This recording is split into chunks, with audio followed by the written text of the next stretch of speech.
With that, I'm going to bring up Mike Ashley. I'm going to read what was written about him. Mike is a former Rotarian, so it's great to see you here today.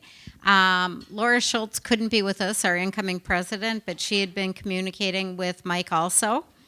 Treehouse will be the presentation that Mike's doing for us today. Hopelessness is becoming a defining story of teen generation. Treehouse is on a mission to end hopelessness among teens. Through grace-based programs and environments, Treehouse helps teens learn to believe in their God-given value and worth, their capabilities, and their potential.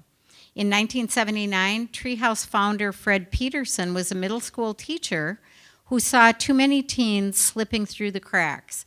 I'll repeat that year, 1979. This isn't a new issue.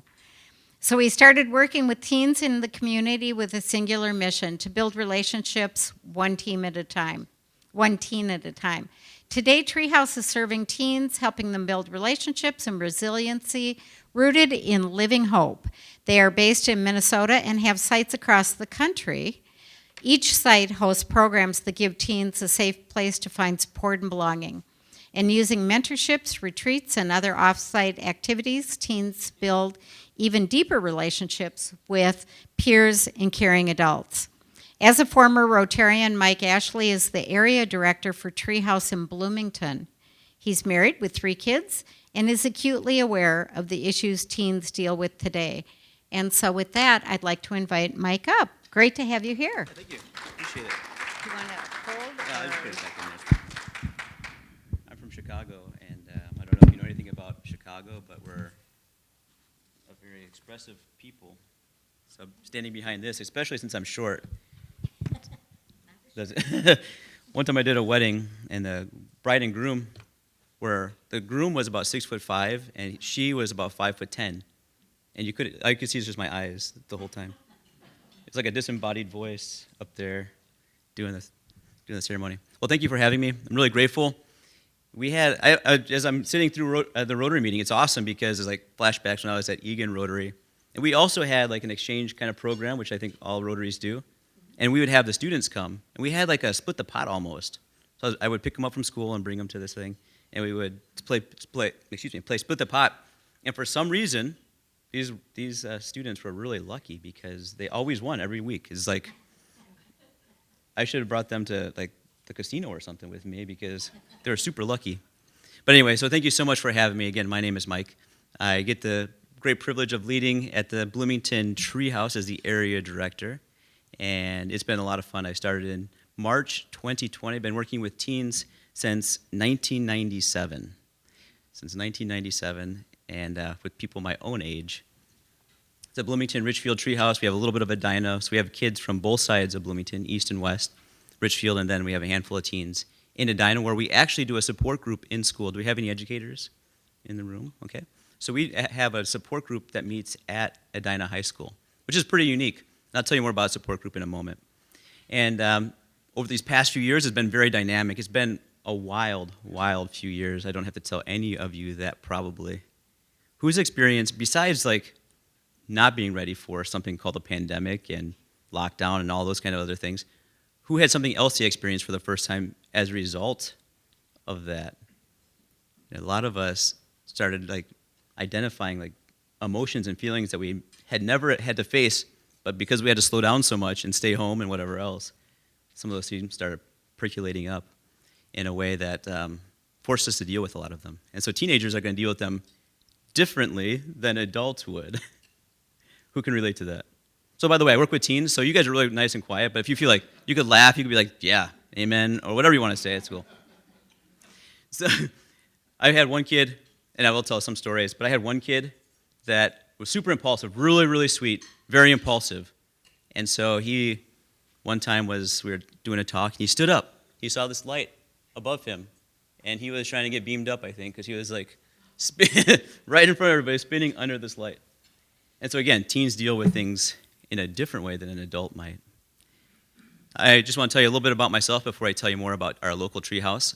This is my wife and I in high school. We met and started dating as seniors. And people say, Mike, you look so young. And then they see pictures of me when I'm actually young, like, oh, actually, you look about your age. And we're still married, by the way, almost 24 years. And so my mom and me, my mom looks very young in there, and I'll tell you more about that in a moment. And then this is our family now. I have a senior in high school, we have a freshman, and we have a sixth grader. So we're looking at the tail end of kids in the house. Or at least, they'll still, who's seen the Stephen King, they come back, sometimes they come back, and sometimes they go. That's why I tell parents, sometimes they come back, and sometimes they come back again. But so, we still may have kids in the house in a few years, but we won't be responsible for them anymore. But so our kids we're kind of looking down that path of like, yeah, I could ditch you and go to Mexico and you can't do anything. Anyway, and then that's my mom and dad and my brother and sister and I. Again, I'll tell you more about that in a moment. And the reason why I have these pictures of my parents and my mom and I is because my Treehouse story began long before I knew anything about Treehouse. My mom was a teen parent. And so in this picture, she's like 16 years old. And she's like 5 foot tall, and I was a big old chunky baby. And so what I got to experience, though, as the child of a teen parent, was mentorship. I got to see the result of positive people interacting with people, young people, who were in some challenging circumstances, to keep showing up, to keep being positive, to keep helping out when they could in terms of giving support. I saw firsthand how that changes a person's life. So when I learned about Treehouse, it was a natural alignment for me.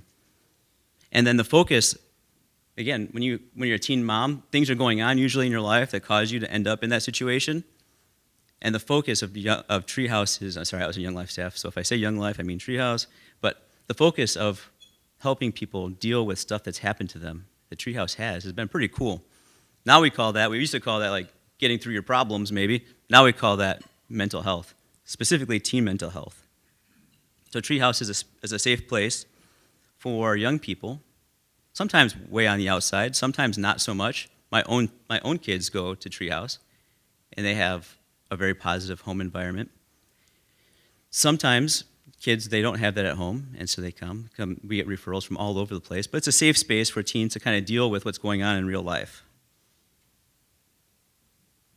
And back in the older days of working with teens, as we're developing this strategy and thinking through this a little more critically, we used to call these at-risk youth. I was an at-risk youth, not because I was doing anything risky, but because my mom was a teenager and we were poor.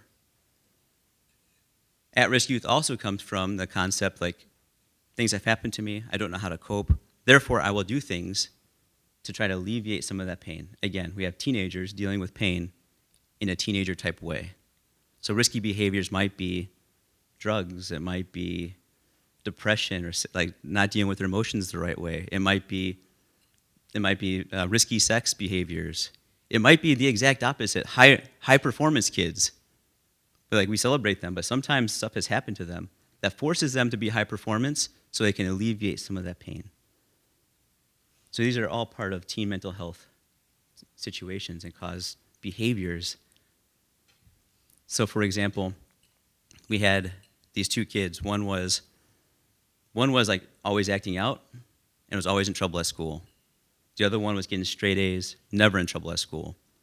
The school's like, what's going on? Why do these have these polarizing kids?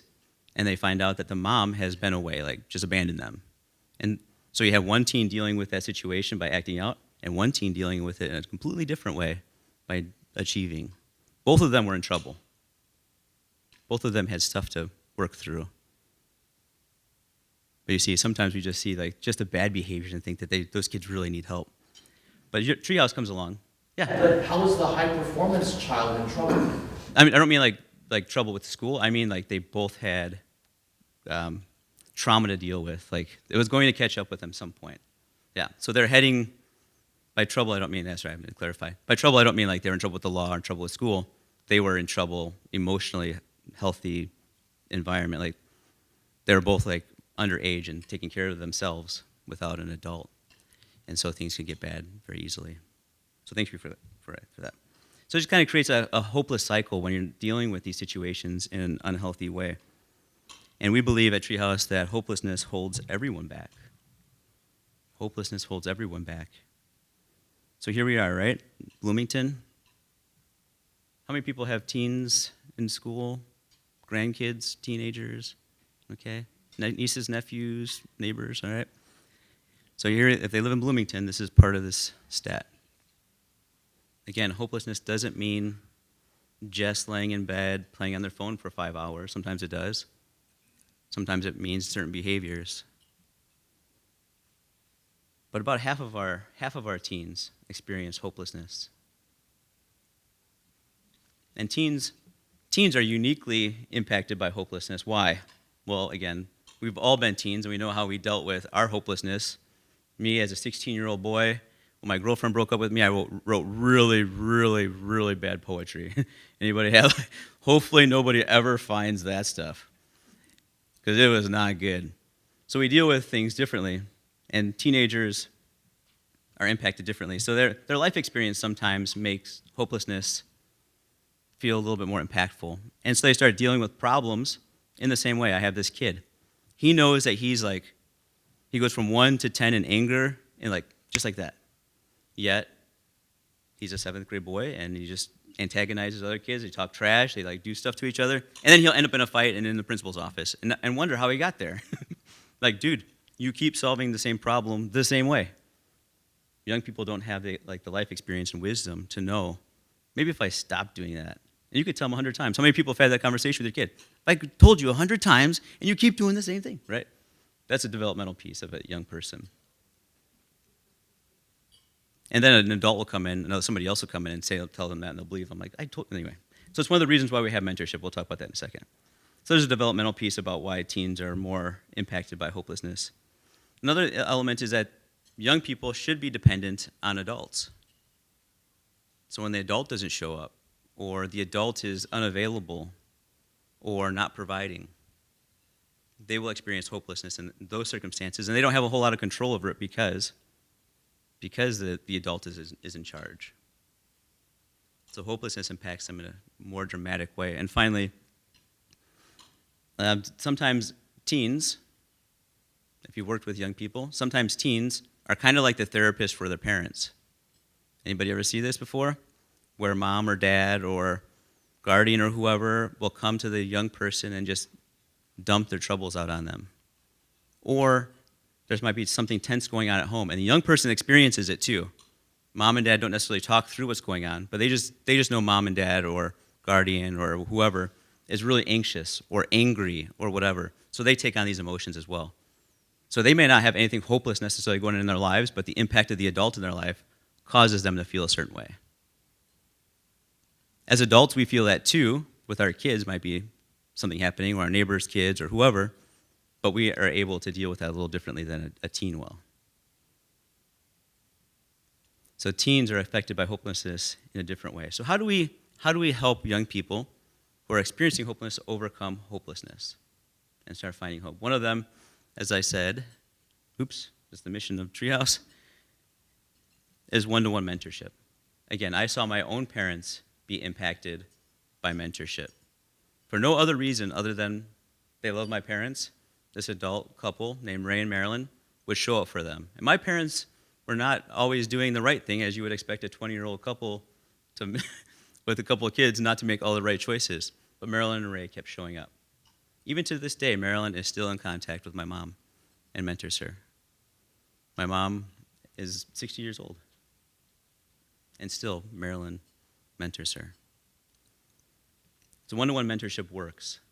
It works for a variety of reasons. It's a safe adult to be in the space with a teen just to kind of do life and hear from them. We don't give advice as one-to-one mentors. We are not therapists. We're not counselors. We're listening ears. We're another safe place for a teen to run something by, a safe space for them to kind of work through some of the stuff they're dealing with, a safe place for them to receive encouragement.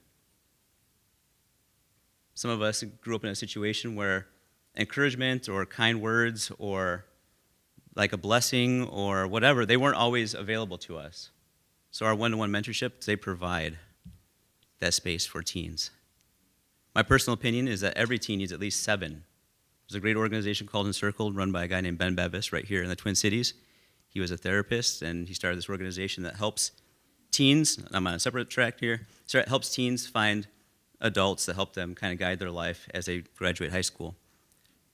But from that, my opinion is that every teen needs at least 7 adults. At Treehouse, one teen will have one mentor that they meet with regularly, a second one that kind of is also there. Sometimes kids don't always get along with the adult that you assign them. Did you know that? so if they don't, they could switch mentors, and they know this. They have at least 2 staff, so we have up to 4 now. And then we have like about 10 other staff that will know these kids.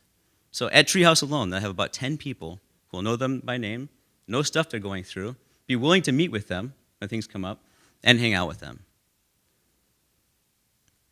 One-to-one mentorship works. 2020, again, was a really weird year. So you could see how far our mentors went.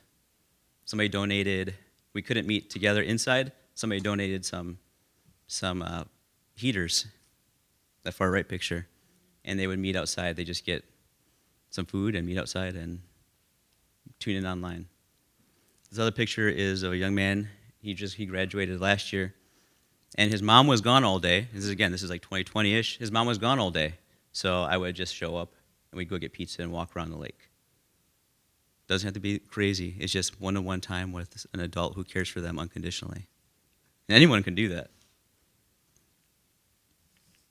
Another way, I'll tell you a story real quick. I have it in my notes here. So we had this young man, I'll just call him Johnny. Johnny showed up with our organization, I don't know, a few years ago. And his home life was just a little unusual. And it caused a lot of embarrassment and shame. On top of that, his family came here from Honduras.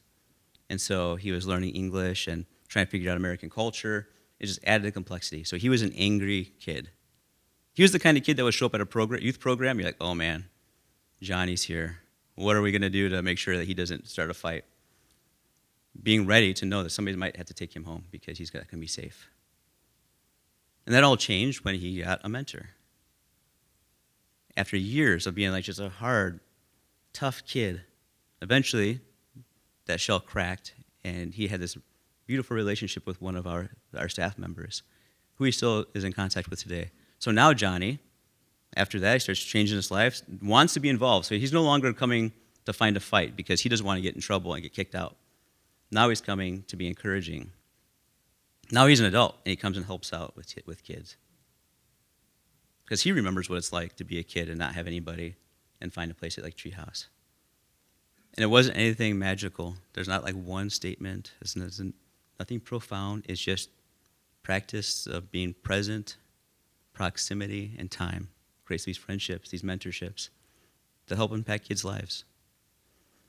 Another way we end hopelessness is through support group. Support group is a small group, is a time for teens to come together and get real about what's going on in their lives. It's a safe space. And so we'll do a little mini one. I'll show you what it looks like in a second.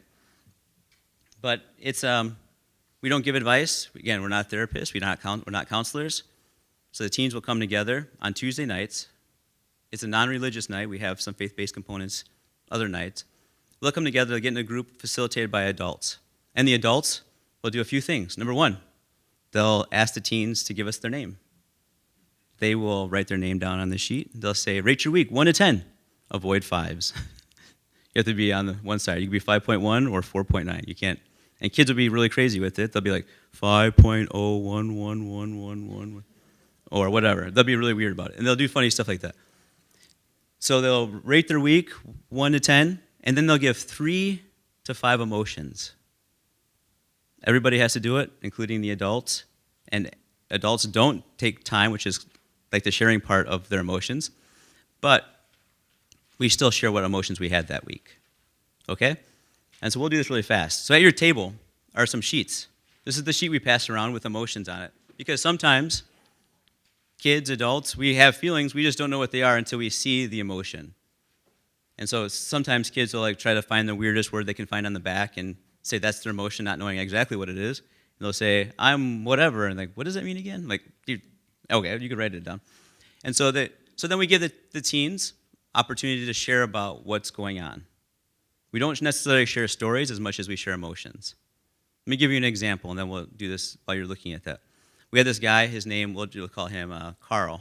Not really a common name in this day and age, but Carl. Carl came to us through a parole officer. When I first met Carl, I thought he was going to be the big old burly, mean old kid. His mom called, the parole officer called, like, this guy needs help, come and check him out. And I picked him up, and it was this little, sweet little guy. I was blown away. By the stuff he did, I'm like, dude, where's the big old mean kid? Anyway, so Carl's been coming regularly. Last year he shared this. He said, so tell me, what are your emotions this week, Carl? He said, I am concerned, I'm happy, and I'm proud. Those were his emotions. And like, would you want to take time? He said, yeah, I'd love to take time. So we went around, and it was his turn to share. I said, tell me, Carl, what made you happy? He said, I'm sorry, what made you concerned? He said, I was concerned because someone broke my mom's window out of her car. Like, wow, that is a little bit scary. Do you know what happened? No, we just went outside and it was busted. So I asked, what do you do when you get concerned? He's like, well, I just try to make a plan and help out how I can. Next one was happy. Somebody gave, he said, I'm happy because I love my mom and somebody gave her money to fix her window. Like, whoa, that's kind of cool. So what do you do once again? What do you do when you're happy? Well, I kind of celebrate and smile, and I love my mom, and we just had a good time together. Okay? And then proud. Like, what made you so proud? Like, oh, Saturday, I'm really sore still, but I shoveled snow all day long. Like, oh, okay, cool. Why'd you shovel snow all day long? Because you live in an apartment. Oh, I was just trying to earn money. Okay. What were you trying to earn money for? You trying to buy like a video game system or whatever? Oh, no, I want to pay for my mom's window. So this guy, he wasn't going to tell us that. He was just going on about his life, and he had these emotions that he was doing something about, a concern he had. So those are the kind of things that you get in support group. Sometimes you get really sad stories, hard stories, things that are happening to young people, from not having enough food to being hurt at home to being bullied at school to all this kind of thing. Sometimes you get these awesome stories where you have a kid who you don't expect it, working all day on his day off so he can help his mom. So at your table, you don't have to like share the circumstance, but let's just go around. Somebody just shout out an emotion. Let's go for it. We'll start here. Yeah. It could be anything. It could be infatuated. I always pick infatuated because I talk about my wife, but.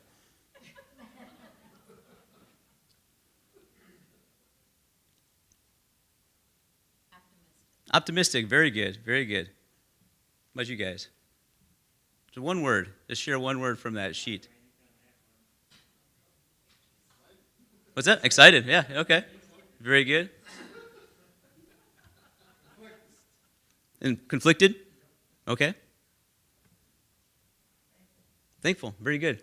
So if we were actually doing a support group, I would say, why are you optimistic? And you might say, this, and this happened. And the point of support group is to get behind the actions behind the emotion, right? The goal is to help alleviate and pull kids away from behaviors that are not helpful for their life. We used to call them risky behaviors, but we still have that kind of talk.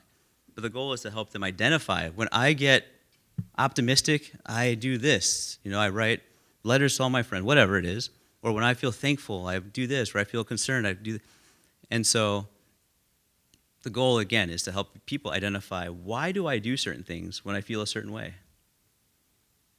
And can you imagine if more of our kids grew into adults who knew why they behaved a certain way when certain triggers were pulled? How different our world might look. It doesn't happen going to one support group or one mentorship. That happens through a period of time, walking alongside young people as they're growing up. And the tricky part is that while they're growing up, I'm also growing up. Because they might say a behavior around a feeling that I also do that I never identified with myself. And so in reverse, they're actually giving me support group.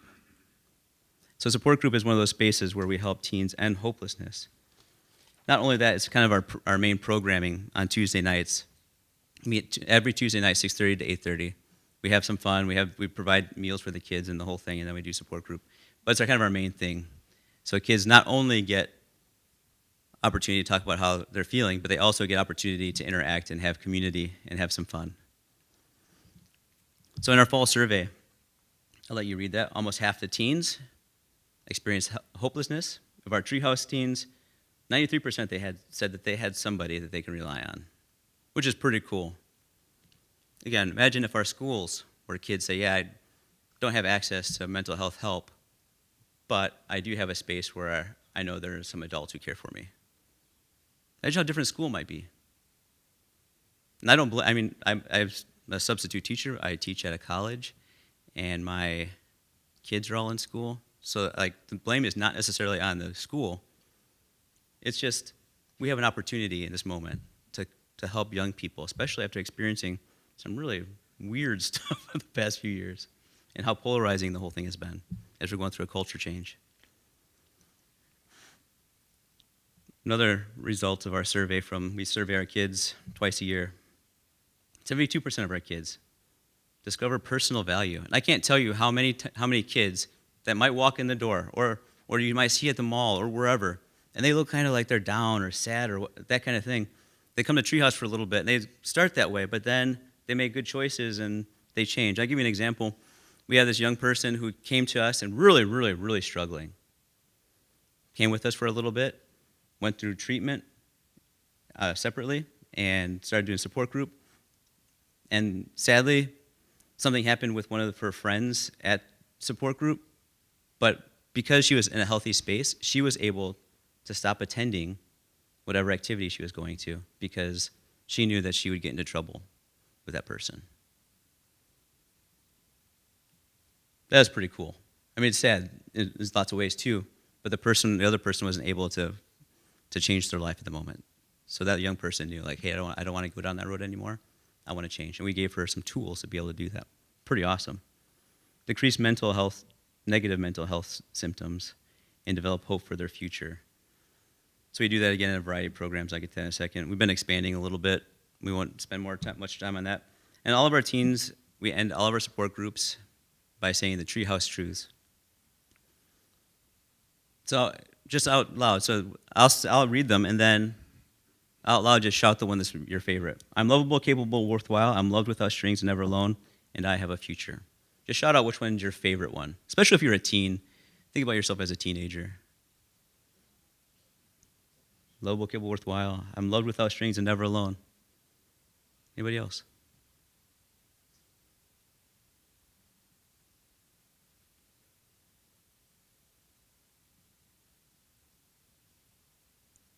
I'm a professor, so I could wait for a really long time. Yeah. Yes, sir. Yeah. Right. Yep. That's my favorite one. Being from the south side of Chicago, having teenage parents, it didn't look like I was going to have a future. Yep. And so they do kind of build on each other, don't they? And our teens come in thinking one thing because because of things going on in their lives, they might behave a certain way. And they come to Treehouse and learn they're not only just their behaviors, and they can get behind their behaviors and change their actions when they encounter them. And they have support when they mess up and don't do it the right way. So these kind of they build onto each other, and then we help teens move on in their life.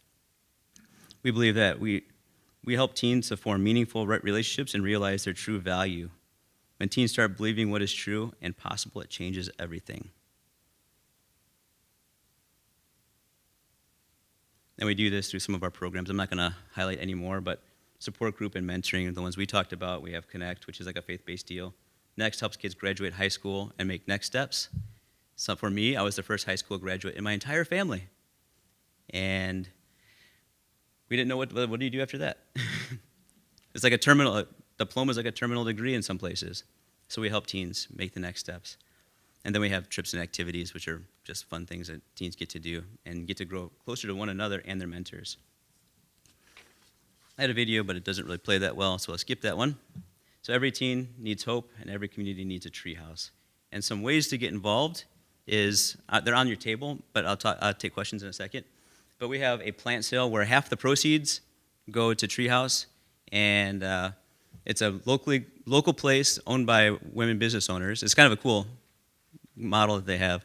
And so the plans are really awesome, and they're very reasonable compared to other places. And again, half the proceeds go to Treehouse, which is a really good fundraiser compared to some of the other ones out there where you get 20% or 10% or whatever. So if you want to help that way, that'd be awesome. Plus, we'd be able to see each other again. And you picked up a plant. I had a strawberry plant. Really fast, I'll tell you a story. I had a strawberry plant. We had this little kid across the street. And he'd run over and grab a strawberry, and he was probably like 2. And he'd run back home with just like red stuff pouring out of his mouth. His mom was like, "What's going on?" Anyway, really good strawberry plants if they have them this year. They last forever. And another way is just to volunteer. We have a variety of things to volunteer for. If you're like working with kids directly is not your thing, we have meal teams. We have like a little board called Community Engagement Team. It's not a fundraising board, by the way. And we have other ways to volunteer with the teens that really, really help and give you an opportunity to see some of what's going on. So thank you so much for your time. Are there any questions I can take? Yes. Thank you for your presentation.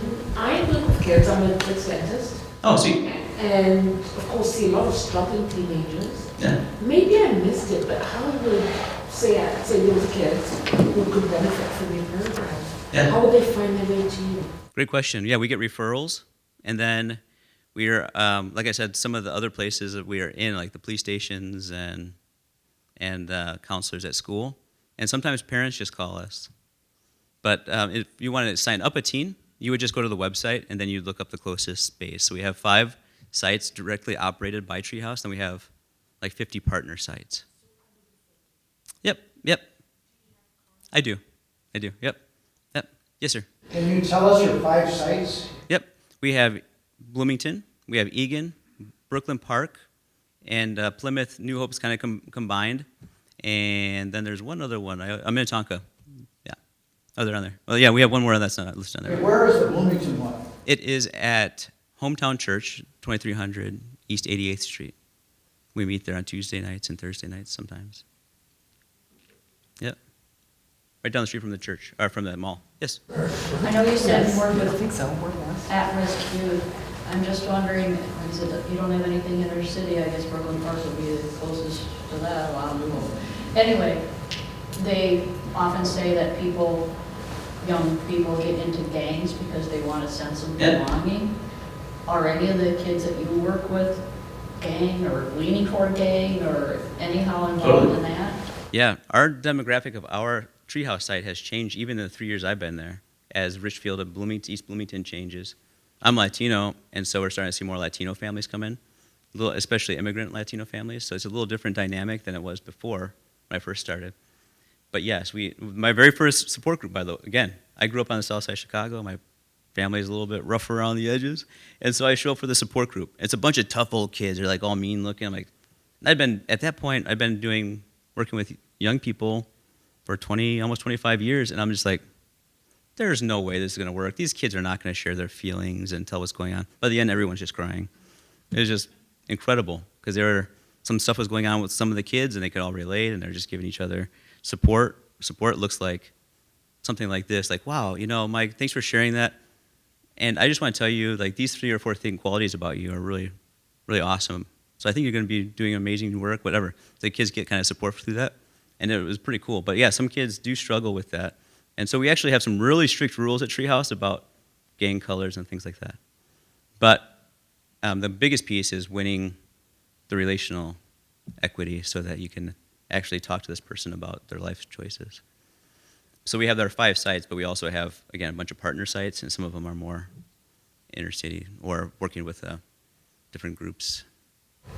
Yes, sir. Is this a faith-based organization? Yep, faith-based. We have one religious piece called Connect, and our mentorship, depending on the kid, we don't push our faith on anybody unintentionally because we're building relationships.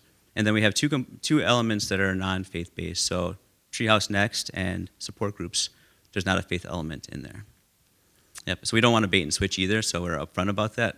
It's just we want to also we meet at church, so we just want to be gentle with people as they're developing what they believe about God and that kind of thing. Yes, sir. How do you handle teens who have actual mental health issues that really need medical help? Yeah. Especially given the shortage of that sort of help. Oh, yeah. Yeah, great question. My wife is actually a therapist, and some of the folks that work with us, there is a serious mental health crisis, not only in terms of people who are experiencing it, but the amount of workers available is not very, I can't remember what the ratio is, so I won't try to quote it, but it's not very good. And so somebody who might be experiencing actual mental health beyond the scope of what we can offer, oftentimes they might come through us through like a counselor or therapist, and so we just refer them back for certain things. So again, all we could do is give support. We don't give them therapy or counseling. And there's something like suicidal ideation, drug, that kind of stuff. We have certain things that we'll take out because we're mandated reporters. And so we really want to help the young person find needs. And that wouldn't come in a support group. That'd be more of a one-to-one mentorship session. Like, hey, you're dealing with this thing. I'd love to walk through you, but have you considered mental health help, professional mental health help? Good question. It's a really fine line, too, because you don't want to just like throw people in situations that it's scary for them. Some cultures, maybe you don't know this, but some cultures deal with mental health in different ways. Latinos, we generally don't talk about it, and other cultures are similar. So bringing up a professional mental health has some connotations that are really scary for some people. Any other questions I can answer? Yes? Please, I'll just ask this. So you have been a person involved. Do you have a percentage of how many of the people involved with your program actually are like graduates of Treehouse? So they graduate high school and graduate? Well, I mean, they were Treehouse as a participant, and now they're like a facilitator or whatever. Oh, great question.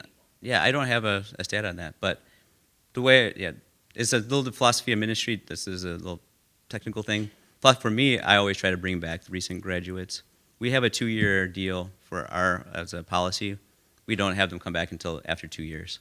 So we have several staff members that were Treehouse teens and come back in. And so sometimes that 2-year gap, they find a different place to belong. So good question, though. Yes? When you say teens, what's the age range of the students, or the young people that you serve? Great question. We service 7th through 12th graders. And sometimes some naughty, tricky 5th and 6th graders sneak in. Especially if they're big. We had one guy, one of the guys, his name was Junior. He sadly passed away last month. And no fault of himself, he was killed by a drunk driver right here in Bloomington. Really, really sad. But, sorry if I get emotional, but he was a really big 5th grader, 6th grader, and he didn't tell anybody, he just started coming. So he was in there, and nobody knew he was a mature kid, so he wasn't getting into trouble. He was a big kid, so we didn't suspect anything. But really sweet, but yeah, 7th grade officially. Yeah. My other question is, I know you put up the map. Are you strictly Minnesota? Nope, we're national. So we have sites on the East Coast and in the South and in the Midwest. There's one in Arizona. Okay, I suppose it's in the valley. Phoenix. There's a fire. I don't remember where he was a firefighter, and was on Michigan State football team. Became a firefighter, and he started a Treehouse because he was getting ready to retire from firefighting. So I think it is Phoenix, though. Yeah, great questions. Well, thank you so much for letting me be here today. Let me know if you have any other questions. I have cards or whatever, so thank you. Thank you.